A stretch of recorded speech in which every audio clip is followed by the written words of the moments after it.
Hi, the region R is bounded by these curves.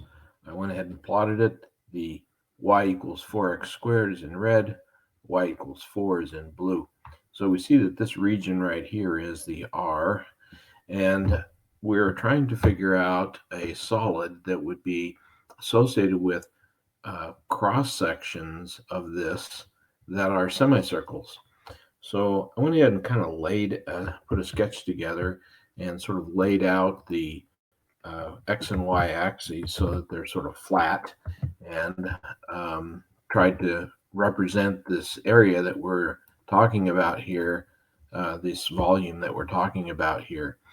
So you can see here that there's semicircles here that are perpendicular to the y-axis, and they form a solid then that's flat on the bottom and it's circular on the top, kind of like a half of a bullet or something.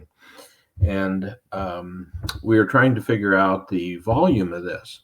So to do that, we look at a particular uh, cross section.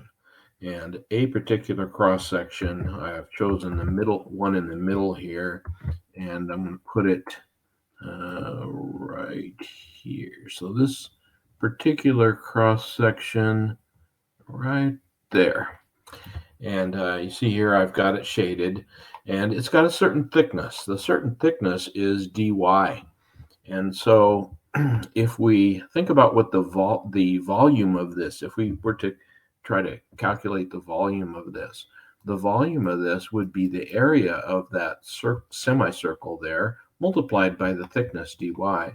So the volume is the area, which is areas of half of a circle is 1/2 pi r squared. And we need to multiply by that the thickness, which is dy. Now let's kind of break this down a little bit.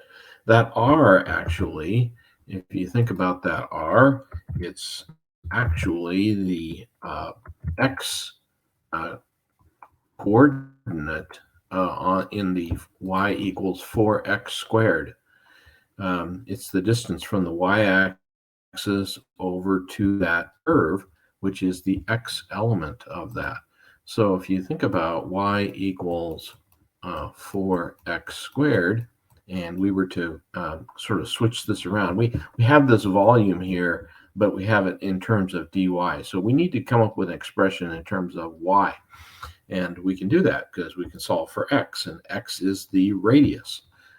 So we can divide both sides by 4. So we get y over 4 is equal to x squared, and then we can take the square root, and we get x would be equal to the square root of y over 4, or in other words, x would be equal to the square root of y divided by 2. And so we can now plug that in for the radius here, and we get the volume is of that particular little cross section is equal to 1/2 pi times the square root of y over 2 dy. And that's the thickness of that's the volume of that particular little cross section. Now the beauty of integration is that you get to add them all up across from, in this case, from 0 up to 4.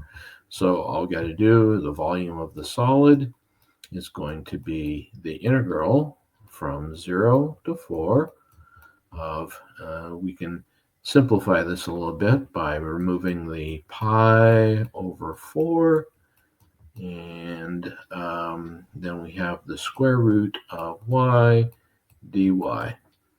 And you can do this integration. This is a simple integration that you can do either on a calculator or you can do it manually. If you're going to do it manually, you would rewrite this y as square root of y as y to the 1/2. So the volume of the solid would be equal to pi over 4, and then the antiderivative of y to the 1/2 would be 2/3 y to the 3/2 evaluated between 0 and 4. And I'll let you do that. That's going to just plug in y equals 4 and minus, and then y equals 0. Well, y equals 0, this whole thing is going to become 0. So really all you have to do is plug in y equals 4 into this and get the answer. Hopefully that helps you.